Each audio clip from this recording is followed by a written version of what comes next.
The air in the house was heavy with an old rule. Before marrying the family's main heir, a prospective spouse had to pull a marriage fortune from a special box. I, Ethan, had been engaged to Selena for 5 years, and she had drawn a good fortune every single time. This was precisely why I still couldn't marry her. This year was going to be her 6th time drawing. I was just near the ancestral hall when I overheard her conversation with the butler.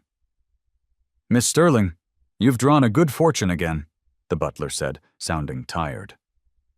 Selena's voice, usually warm, was startlingly cool as she replied, "Just like before.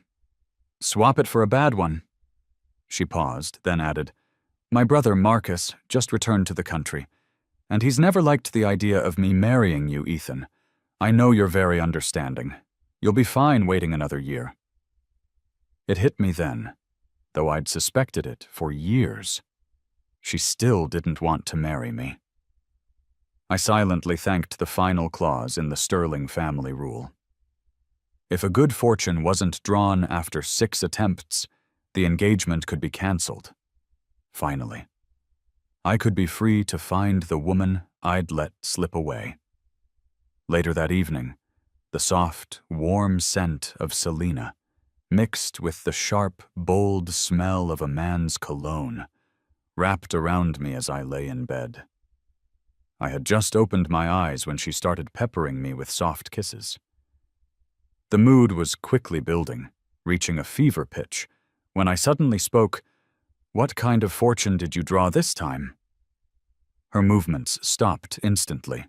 She bolted up in the bed, the passion in her eyes gone.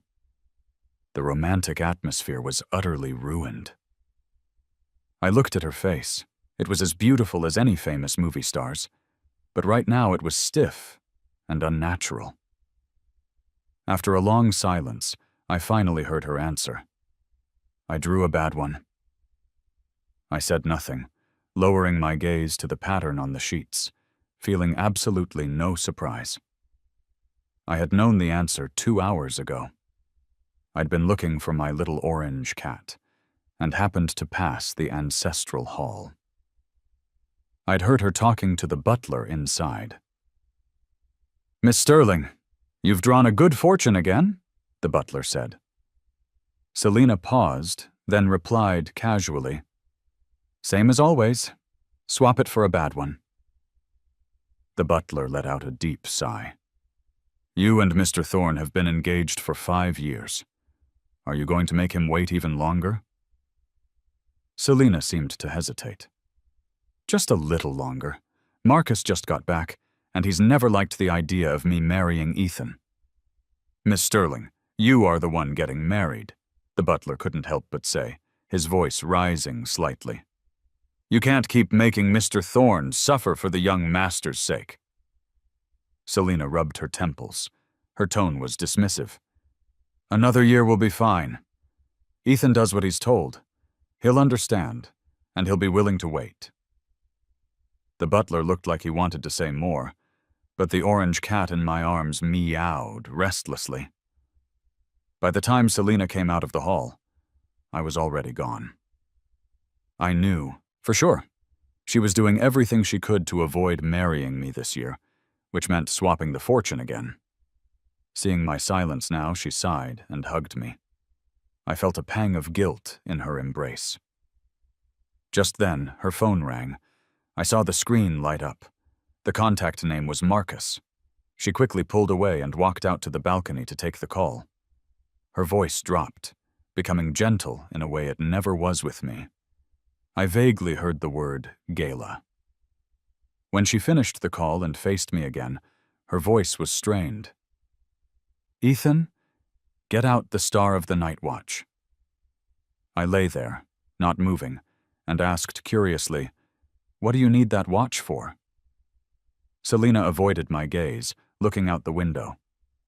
"My father is attending a gala tonight. Just let him borrow it for a few days." Her future father-in-law wanted to borrow a watch. I had no valid reason to refuse. But I had my doubts. Why would her father need a watch when the call came from Marcus? Late that night, Selena still hadn't come home. Unable to sleep, I was scrolling through my social media feed. My finger stopped when I saw Marcus's new post. In the picture, Marcus was wearing a custom-tailored suit, the same suit Selena had commissioned for me 2 weeks ago. She'd said it was my birthday present, and on his wrist he was clearly wearing my Star of the Night watch. The diamond's sparkle seemed to bore right into my eyes through the screen. In that single moment, I knew. Selena had lied. Her father hadn't borrowed the watch at all. Marcus had taken it. In the photo, Marcus had his arm wrapped around Selena in a familiar, intimate way. His head was tilted slightly toward hers. They looked as close as a couple deeply in love. The caption was blatant and completely cutting. "My sister's gift. It looks best on me, after all." I stared at the photo, my fingers gripping my phone so tightly they hurt. Marcus was truly back in the country. No wonder she smelled of his strong cologne. I remembered that the watch wasn't really mine, anyway. It was a Sterling family heirloom. Only the future son-in-law of the Sterling family was supposed to wear it. Selena had personally put it on my wrist the day we got engaged, explaining its significance. I was about to take a screenshot to confront her when a text from Selena suddenly popped up. It was just one short sentence. "Working late? Not coming home tonight." I immediately called her, but a cold, automated voice answered, "The number you have dialed has been turned off." I have no idea how I got through the rest of the night. Was Selena really working late, or was she with Marcus? As dawn broke, my best friend, Leo, called. His voice was full of shock. "Ethan, I saw Marcus at the hotel last night. Didn't the Sterling say he had to stay abroad for 10 years before he could come back?" 4 years ago, the Sterling family had indeed promised that Marcus would stay abroad for 10 years. It was because he and I just couldn't get along. During my senior year of high school, shortly after the engagement, I'd earned a guaranteed spot at a top university. The very next day, Selena came to see me. We stood under the big oak tree on campus, a gentle breeze blowing. But her request was anything but gentle. "Ethan, Marcus wants that spot. Give it to him. He needs it more." Marcus's best school record had been ranking outside the top 100. He definitely needed the guaranteed admission more, or he'd never get into a good university, let alone become my schoolmate. Even though Selena was beautiful, and my fiancée, I refused. My future was important to me, and I wouldn't be swayed by anyone. Even my future brother-in-law. After I refused, Selena left with a dark look on her face. Then came the first drawing of the marriage fortune after the college entrance exams. She told me she had drawn a bad one. According to their tradition, without a good fortune, she couldn't marry me yet, even though we were engaged. She asked me to wait a year until she could draw again. The next year, the day before the drawing, Marcus, who was attending community college, cornered me with 2 of his buddies. "Ethan Thorne, my sister doesn't like you at all. She's only engaged to you to repay a debt. Even if she draws a good fortune tomorrow, she won't marry you. You should just break up with her." He was right about the first part. My mother had died saving Selena, crushed under a car. The Sterlings owed my family a life debt. Not long after the funeral, Selena's parents came to our house and proposed the marriage alliance. At the time, I also thought the Sterlings were just repaying a debt. But Selena told me she genuinely liked me. She promised to take my mother's place, protect me for the rest of my life, be a good wife, and give me a warm, stable home. The Thorne family business had just gone bankrupt, leaving us with huge debts. Looking at my grandmother in her hospital bed, her eyes full of hope, I had no choice but to agree to the engagement. After that, I got into a fight with Marcus and his friends. I ended up with a broken leg and spent a month in the hospital. Marcus's face got messed up in the fight, and Selena sent him abroad for treatment that very night. Soon after, the Sterling family promised they wouldn't let Marcus come back for 10 years, and they certainly wouldn't let him bully me again. But now, only 4 years had passed, and Selena had allowed him to return. She even secretly gave him the watch that only the Sterling son-in-law was meant to wear. At that moment, I was deeply disappointed in her. Selena didn't get home until the afternoon. I could smell the cologne on her again, even stronger this time. And Marcus was with her. He was still wearing the watch on his wrist, almost like he was showing it off.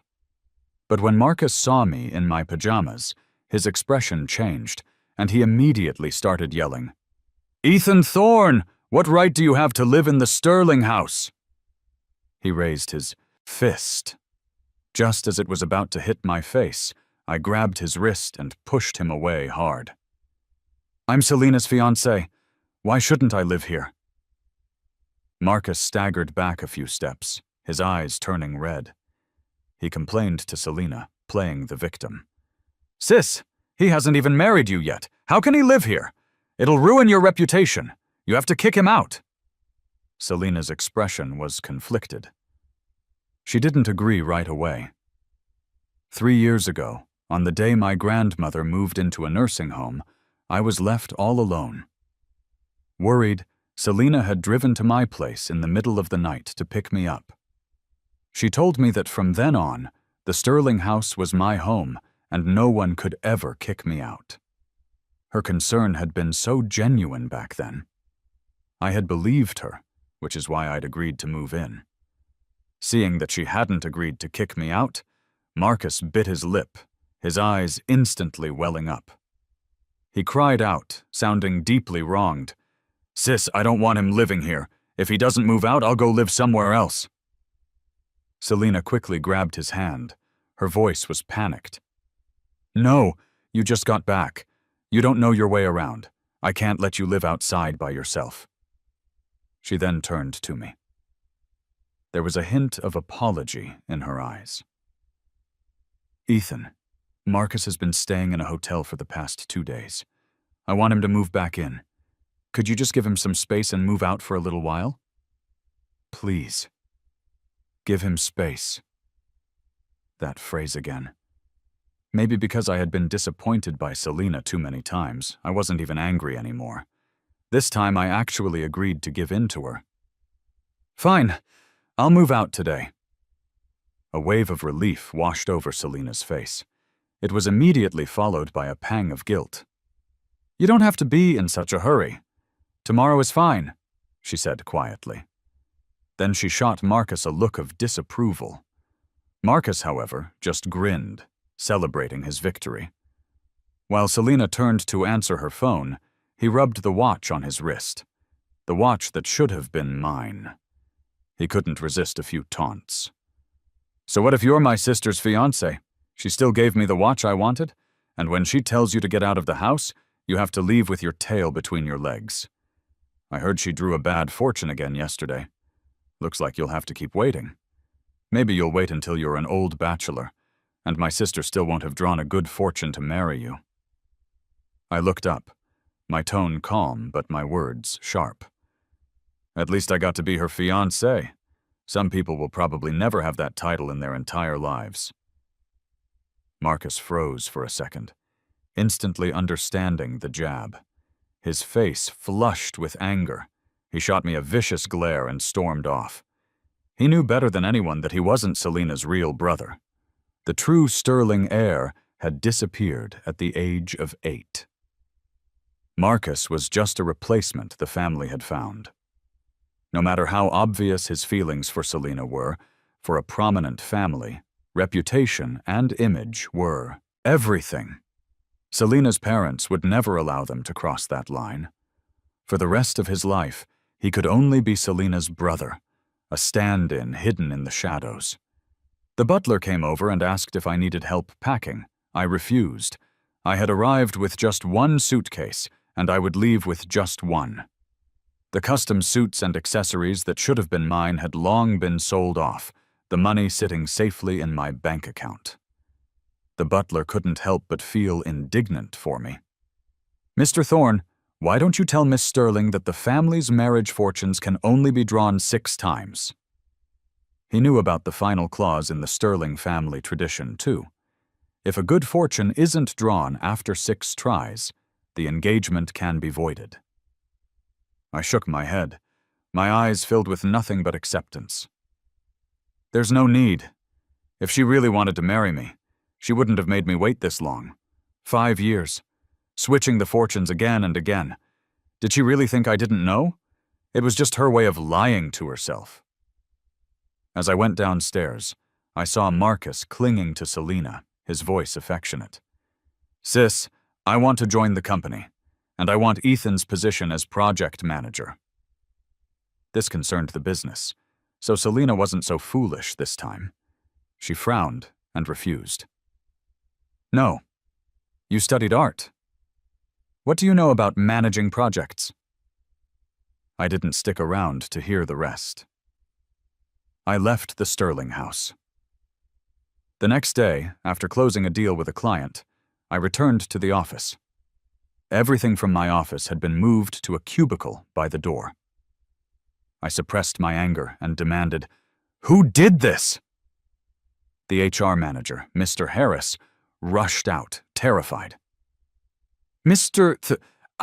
Ethan, an hour ago Mr. Marcus was appointed the new project manager. You're his assistant now." So I had been demoted, and I had to be Marcus's assistant. Furious, I stormed up to the CEO's office on the top floor. Selena's assistant tried to block my way. "Mr. Thorne, the president is in an important video conference. She can't see you right now." I pushed the assistant aside and threw the door open. Selena wasn't in any video conference. On her desk lay a glossy photo book of Marcus's recent modeling work. One page showed him looking rebellious, the next looking sunny, all showcasing his toned body. Hearing the commotion, she didn't even look up. She just snapped irritably, "Get out!" I met her gaze and demanded, "Why did you demote me? In the 3 years I've been here, what have I done wrong?" I had started at Sterling Industries my junior year of college. I worked my way up from the bottom, becoming project manager in just 1 year. I led my team to land several major deals that everyone in the industry thought were impossible, delivering real results. I even developed stomach problems from working too hard. Selena knew all of this better than anyone. A flash of guilt crossed her face, and her voice softened. "Just let Marcus have this one, okay? He's still young, and just wants to have some fun. Once he gets bored, he'll give the position back to you." I almost laughed out of sheer anger. My fingertips dug deep into my palm. "Selena, have you counted how many times you've asked me to just let him have it over the past 3 years? Why should I always have to be the one to give in to him?" Just then, Marcus emerged from the private lounge inside the office. He was wearing a silk bathrobe, the collar open. His expression was triumphant. "Because I'm her brother. It's not my fault you weren't born with a loving older sister." I was an only child. I certainly didn't have a sister. But a sister like Selena? I wouldn't want one anyway. Seeing my frustration, Marcus made a suggestion.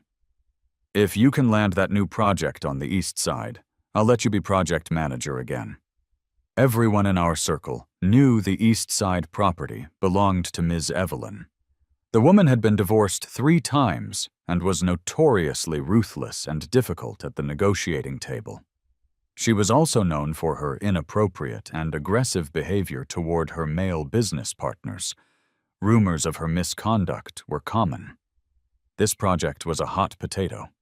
For 3 months, few companies had dared to touch it. Before Marcus returned, Selena had also been against me taking on this project. But upon hearing Marcus's proposal, she fell silent, offering no objection. Marcus added a helpful reminder. Don't work too hard trying to close this deal. You wouldn't want to get yourself used up and thrown away. My sister's a bit of a germaphobe, you know. I paused for a second, then shot back sarcastically.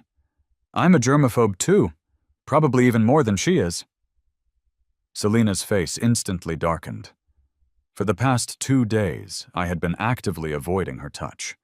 In just a few seconds, I made my decision. Fine, I'll take the assignment, but I need President Sterling to sign these agreements we finalized this morning. Marcus and Selena exchanged a look. Marcus, in particular, had a triumphant smile. See, sis, I told you Ethan would take it. A top university grad wouldn't back down from a challenge like this. You lost the bet. You have to take me shopping this afternoon. I didn't want to stay a moment longer. I took the folder out of my bag. I deliberately placed it on top of Marcus's photo book. The photo book made for a perfect signing pad. Selena froze for a moment. She awkwardly picked up a pen and started flipping through the pages, signing them quickly. The sound of the pen scratching across the paper was rushed and sloppy. She didn't even bother to read the terms of the agreements. She certainly didn't notice that tucked inside the contracts was my resignation letter. According to company policy, employees had to give 30 days' notice. But with the president's special approval, the entire process could be completed in a week. For the next few days, I didn't go to the office.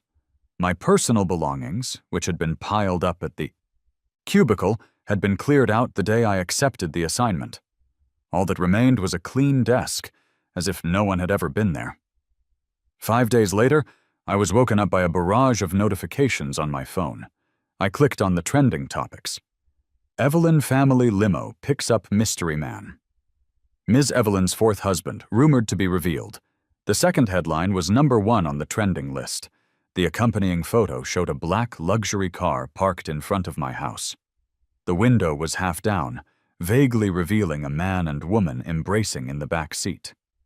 The woman's face was unclear, but the profile of the man caught by the camera bore a strong resemblance to me. The comment section had already exploded. Someone had dug up Ms. Evelyn's identity. Evelyn Rhodes, 59 years old, a billionaire, and the chairwoman of the Rhodes Group. Someone else posted a photo of me with Selena. They speculated that since I'd failed to marry into a rich family, I had pivoted to the embrace of a wealthy older woman, ready to become a stepfather. I wasn't worried, nor did I offer any explanation. But Selena suddenly called, demanding an answer. "Ethan Thorne, I sent you to close a deal, not to fool around. Don't forget you are still my fiancé." I found it amusing. Weren't you the ones who told me to approach Ms. Evelyn? How am I supposed to land the project if I don't have dinner with her? If I give up on this project, will you let me go back to being project manager? Selena fell silent. I could faintly hear Marcus's voice in the background. "Sis, if you make Ethan project manager again, I'm leaving the country and never coming back." Selena said nothing more. Every time Marcus threatened her, she caved. This time was no exception. That evening, Marcus sent me a picture. It was an invitation to a Chamber of Commerce event that night. Below it were a few lines of text. There are only 2 invitations. My sister gave one to me. I'll be her date. Looks like she doesn't like you that much after all. So what if you've been by her side for 5 years? You can't even get an invitation. The person she really loves is me. I suggest you cancel the engagement and leave before things get ugly. The taunting tone was palpable even through the screen. I simply dialed a familiar number. "Ms. Evelyn, I'll be there on time for the gala tonight." When I walked into the banquet hall, wearing a velvet burgundy suit with Evelyn Rhodes on my arm, we instantly became the center of attention. Selena's face showed clear surprise, followed by a flash of admiration in her eyes. It had been a long time since I had dressed up like this. Her date, as expected, was Marcus. Throughout the evening, Many people were whispering about my relationship with Evelyn Rhodes. Some even said they were close to announcing a wedding date. Others countered that I was still Selena's fiancé, so how could I marry an old woman? All the major players from the business and tech worlds were there that night. I offered no explanation, becoming the topic of conversation once again. But I also met a lot of new people, and with Evelyn Rhodes's help, I managed to secure several private projects on the side. When I stepped out onto the balcony alone for some air, Selena quickly followed. "Ethan Thorne, how could you be Evelyn Rhodes's date? Don't you know how old she is?" I looked at her, amused. "Well, my fiancée brought someone else as her date. I was free, so I thought I'd help Ms. Evelyn out. It helps with the project, so what's wrong with that?" Selena rushed to explain. "Marcus just got back. I was just showing him around, letting him meet people." I scoffed. "He's been abroad for 4 years. You think he hasn't met people? Besides, every year on his birthday, you fly out of the country to travel with him." I had known this secret for a long time. Marcus and I shared the same birthday. For 5 years, she had never once celebrated with me. The first year, she made an excuse about needing to fly abroad to sign an urgent contract. But then I saw Marcus's social media post. The two of them were skiing in Switzerland. The second year, I thought she would celebrate with me, so I cooked a whole table of food. But her assistant told me she had already left the country the day before. Marcus's feed was updated that night too. Selena had taken him to an important gala overseas. By my 3rd birthday, I didn't wait for her, or even remind her. After hearing this, Selena looked guilty and couldn't meet my eyes. She could only say helplessly, "Ethan, I'm sorry. Next time I promise you'll be my date to the gala." I shook my head, my tone indifferent. There won't be a next time. She wouldn't get the chance to invite me, and I no longer cared. Evelyn Rhodes's assistant was walking over quickly. She reminded me that the party was ending soon. I turned and walked back to Evelyn's side. Selena opened her mouth, but the words to ask me to come back wouldn't come out. She was afraid Marcus would throw another tantrum. As we were leaving, a reporter stopped Evelyn Rhodes. The reporter asked with a smile, "Ms. Rhodes, there are rumors that the Rhodes family will be celebrating a happy occasion soon. Is that true?" Evelyn turned and looked at me. She smiled for the camera and announced loudly, "That's right. I'd like to take this opportunity to share some good news. Mr. Thorne will soon be marrying into our Rhodes family." As the words fell, I glanced back and saw Selena. She was standing behind us somewhere. Her face was pale, her eyes filled with shock and disbelief, as if she couldn't believe what she had just heard. Marcus came over to pull her away. "Sis, I don't feel well. Can you take me home now?" This time, Selena shook him off. She turned to me and demanded angrily, "Ethan Thorne, what is going on?" I looked at her, completely calm. My voice was even. "You heard correctly. I'm marrying into the Rhodes family soon," Selena frowned. "Ethan, I know the East Side project is important, but you shouldn't joke about something like marriage." Even now, she didn't believe me. I smirked, but there was no humor in my eyes. "I'm not joking. Have you forgotten that our engagement was called off a long time ago?" Selena immediately retorted. Her voice was urgent. "Called off? When? How come I don't know about this? Ethan, just wait for me for 1 more year. I promise I'll draw a good fortune next year, and we'll have a grand wedding." Hearing this, I let out a cynical laugh. "You've said that 5 times already. I'm tired of hearing it and tired of waiting. I'm not waiting anymore." Just yesterday, I had visited my grandmother. I told her about calling off the engagement. My grandmother didn't approve. She said I had already waited 5 years, so what was 1 more? The Sterlings had been good to us, but I argued back. My mother had died saving Selena. The Sterlings owed my family. How could I sacrifice my own happiness for that? What a raw deal that would be. Selena couldn't bear the weight of that kind of debt anyway. Besides, she wasn't in love with me. I refused to be a substitute. Realizing I wasn't joking, Selena's tone turned mocking. Ethan Thorne, this engagement is not something you can just cancel on your own. I feigned surprise. The last rule in your family's tradition states that if a good fortune isn't drawn after 6 tries, the engagement can be voided. You didn't know? Selena's face went white. She fumbled for her phone, frantically calling the butler to ask. The answer was exactly what I'd said. She lunged at me, trying to grab my wrist. Ethan, I honestly didn't know about that rule. I stepped back, avoiding her touch. 6 drawings. 5 of them were good fortunes, and you changed every single one to a bad one. If you didn't want to marry me, you could have just said so. You didn't have to keep changing the fortunes and stringing me along. And you certainly didn't have to use me as a stand-in for Marcus, wasting 5 years of my life. Selena froze. She hadn't expected me to know about her switching the fortunes, or that I knew she was in love with Marcus. She wanted to explain, but she didn't know how. In the end, all she could say was, Ethan, I really do want to marry you.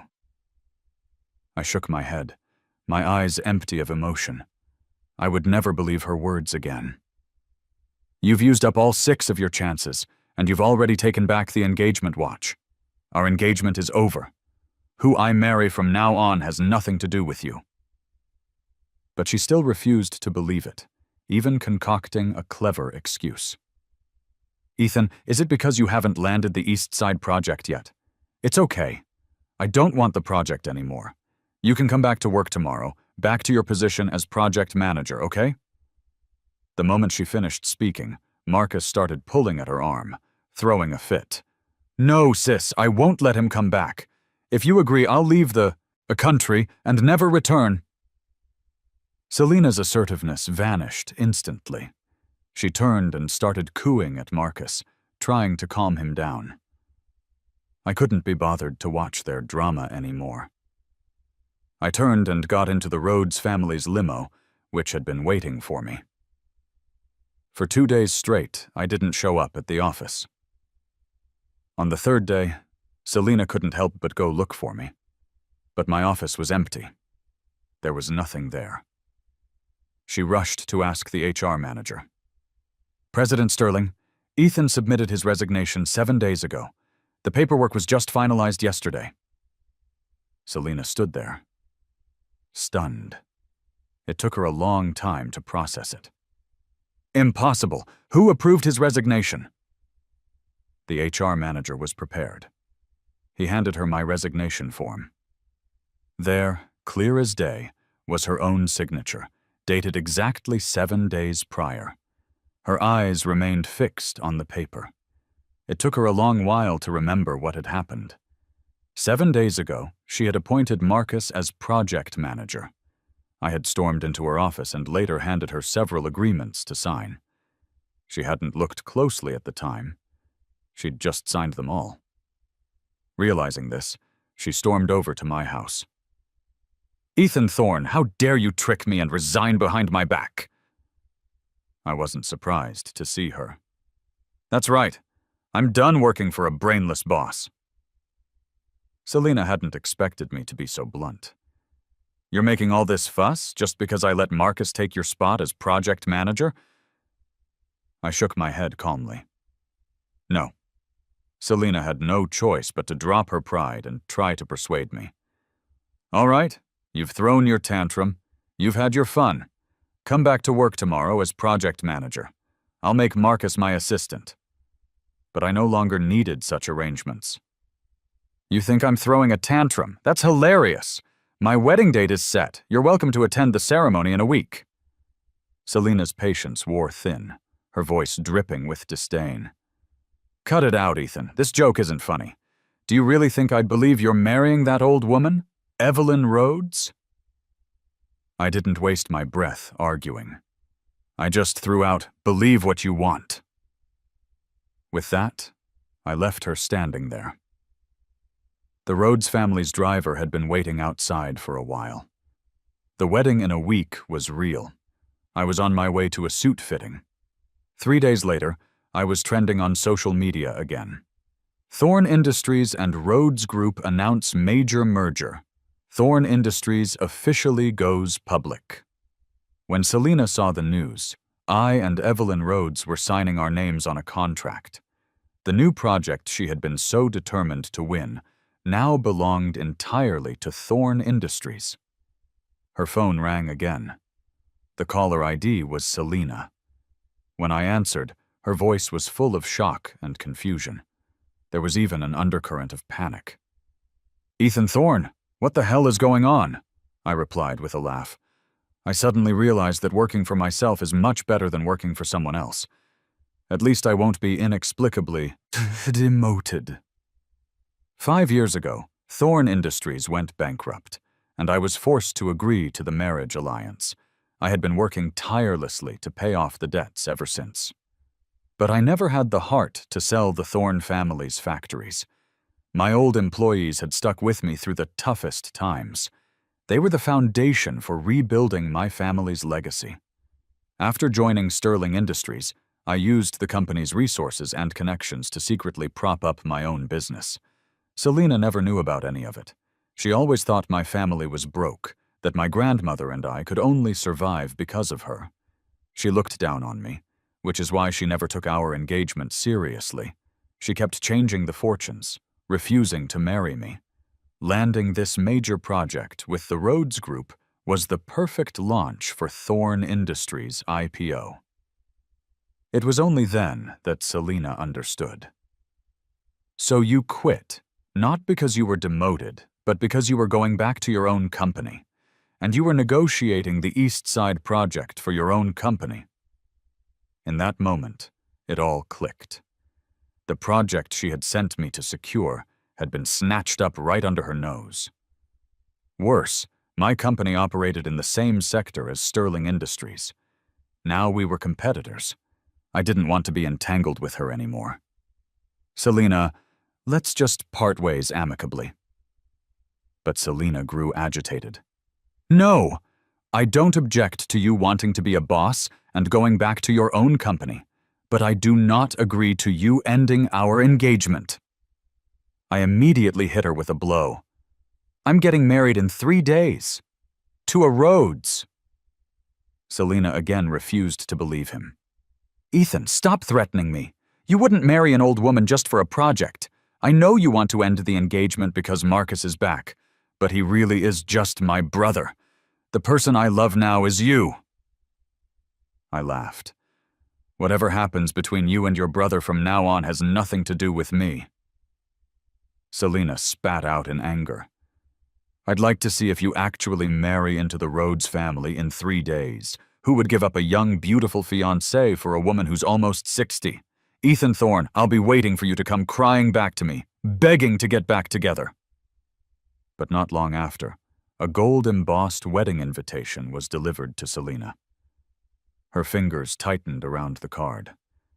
The bride's name on it wasn't Evelyn Rhodes. It was Clara Rhodes. The media had already gone wild. Reports of the marriage alliance were everywhere. Everyone was stunned that Evelyn Rhodes had a daughter. Selena felt like she had been struck by lightning. She had been so certain I was just bluffing about marrying a Rhodes to scare her. She never imagined I was actually getting married, and the person I was marrying was not the old woman she'd pictured. Soon, Clara Rhodes's background was completely exposed. She was Evelyn Rhodes's daughter from her first marriage and her only child. After her parents divorced, she moved to the countryside with her father. No one knew that when I was 7, because my mother was busy with the company, I had been sent to live with my grandfather in the countryside. There, Clara and I had spent 3 full years of our childhood together. I met her again in high school.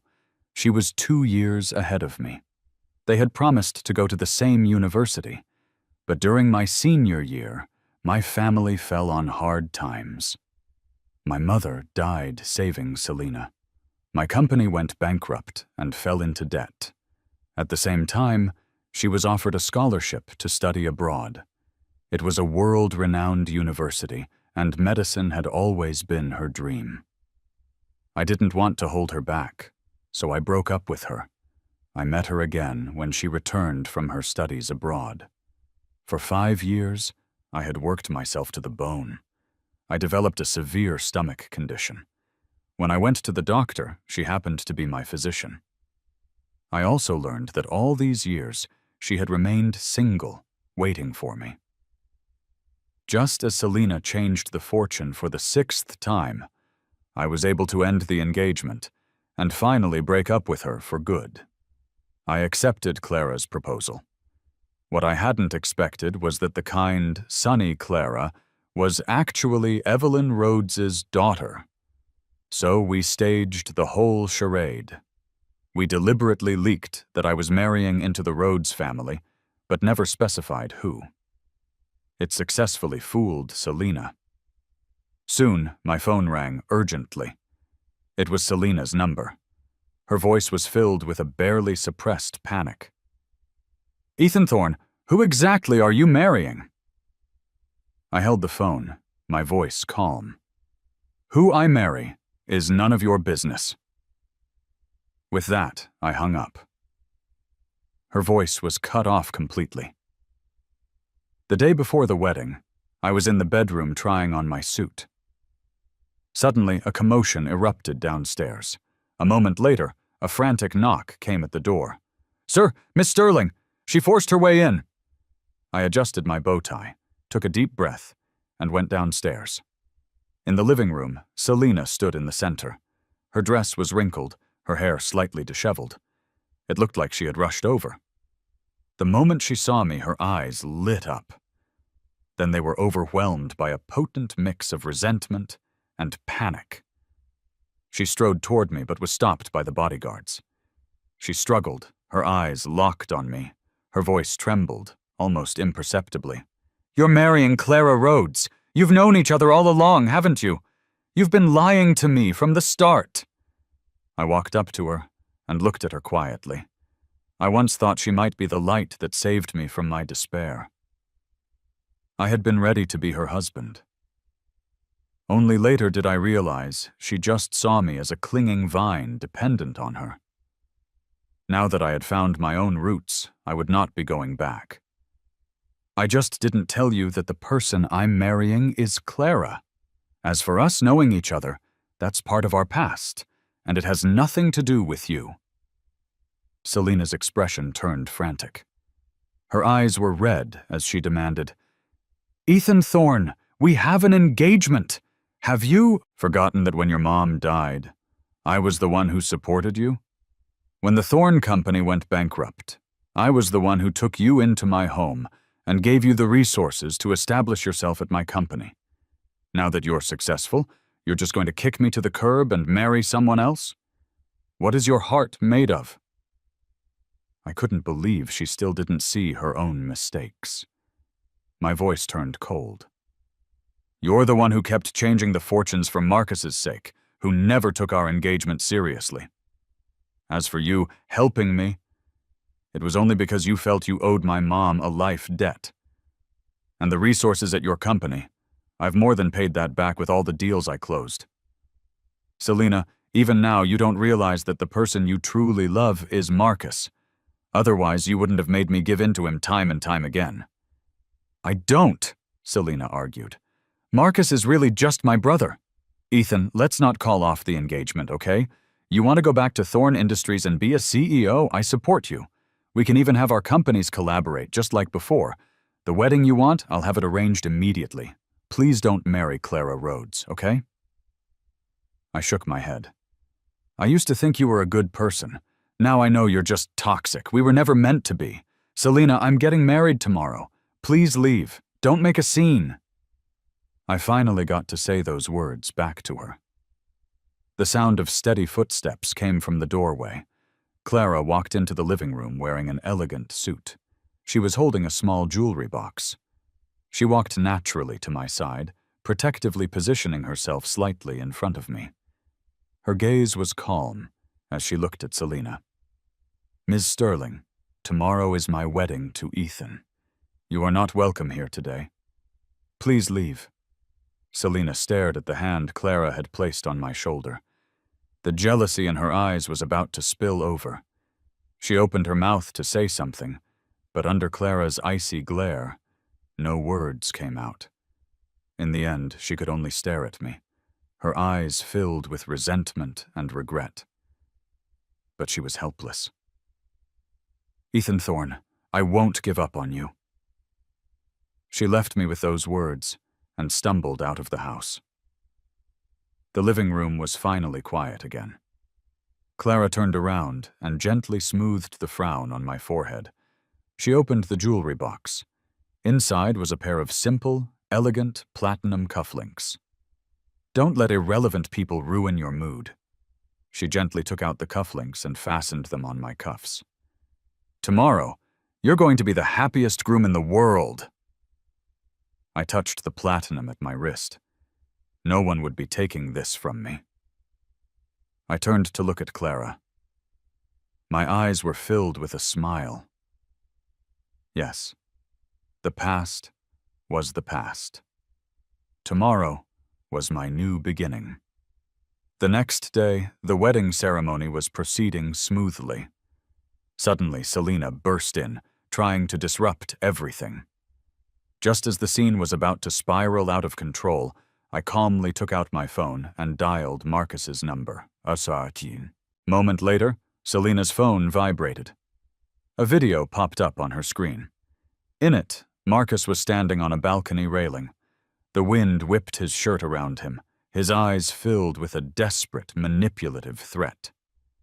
"Sis, if you don't come get me right now, I'm going to jump." Selina stood frozen, her knuckles white from clenching her fists, her breath caught in her throat, a fierce internal battle raging within her. She looked at me, her eyes pleading and hesitant. But in the end, that hesitation lost to her concern for Marcus.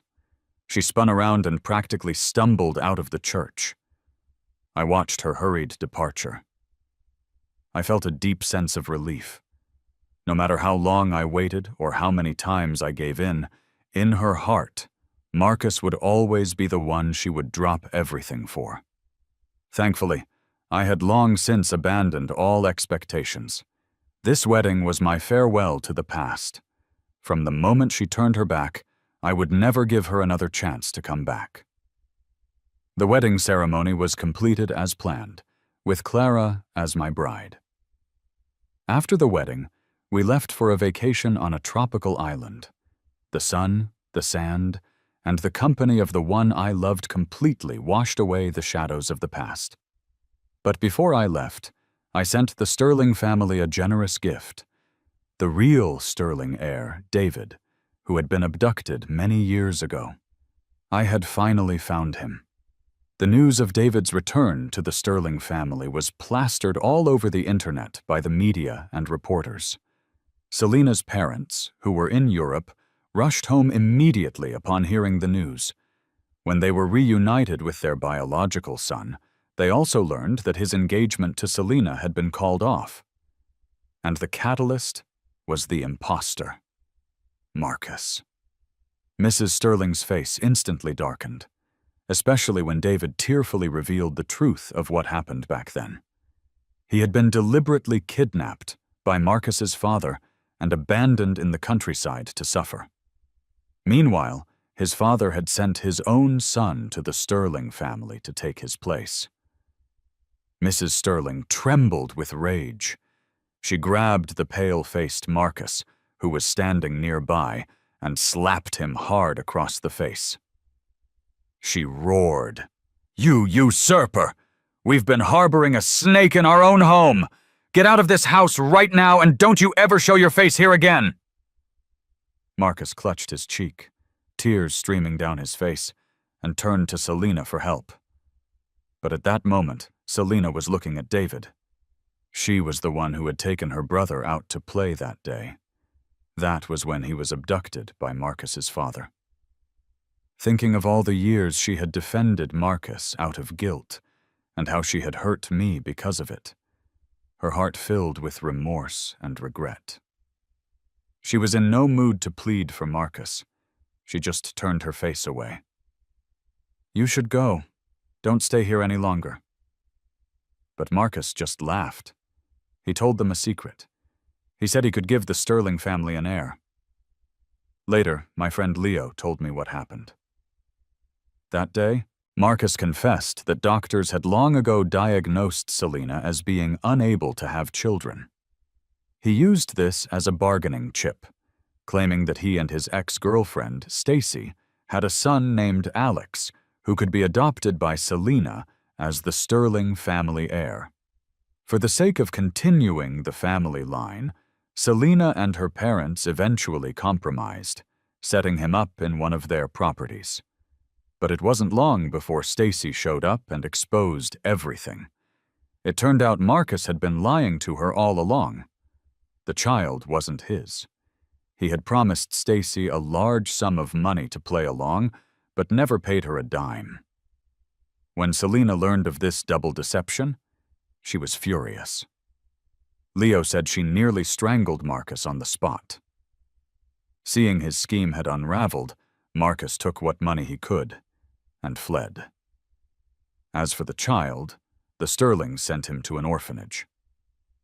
The next time Selena saw me, I was on stage at a new product launch. My wife, Clara, stood beside me, her belly already showing. She was 6 months pregnant. Selena could only watch me from a distance. She didn't dare get closer. She certainly didn't dare to disturb me. She had regretted it more than once. If only she hadn't changed the fortunes time and time again, would I be her husband now? Would their child be on the way? But there were no if-onlys and no second chances in life. After the press conference, in the lounge, Clara gently linked her arm with mine, resting her head on my shoulder. She asked softly, "How are you feeling? Are you okay?" I shook my head. She was a doctor and had never wanted to take over the Rhodes family business. If it weren't for my need for revenge, for my need to save Thorne Industries, she would never have agreed to return to the Rhodes family. Besides, Evelyn Rhodes had cancer and didn't have much time left. Her condition for cooperating with me had been that Clara would return to the family.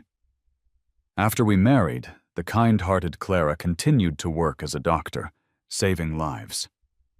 She'd said her mother had made many mistakes in her life. By doing good as a doctor, she hoped to atone for her mother's debts. As for the Rhodes Group, she didn't know anything about business. I was currently in the process of taking it over. It would all be mine in the future. When our child grew up, I would pass it on. And both mother and daughter had agreed that our second child would take the Thorne name.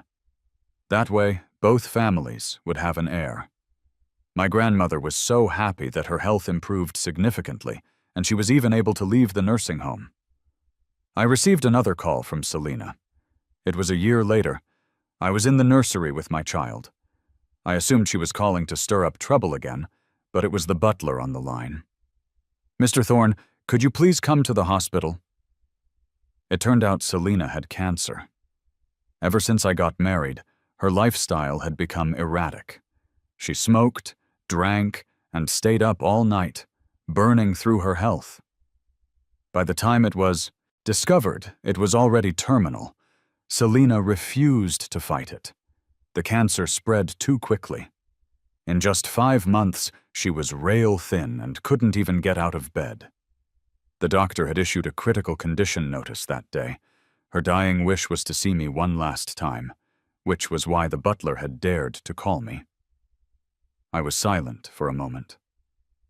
Then I agreed. At her bedside, the once tall, beautiful woman was now just skin and bones, completely unrecognizable. Her frail body didn't even have the strength to lift a hand. She could only gaze at me with a devoted look. "Ethan, I'm so sorry. If there's a next life, I will cherish you." A next life? I was a firm materialist. But if there really was a next life, I hoped we would never meet. That way, neither of us could hurt the other. Still, I accepted her apology to let her pass on in peace.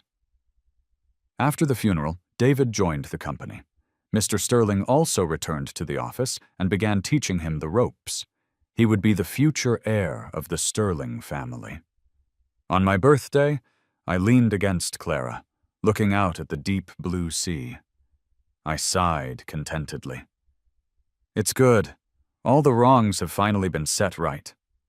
Clara chuckled softly and kissed my cheek. The sunlight fell on her face, tracing a gentle silhouette. She was the woman who truly cherished me. I had nothing more to ask for. I only wished for peaceful days and a safe, healthy family.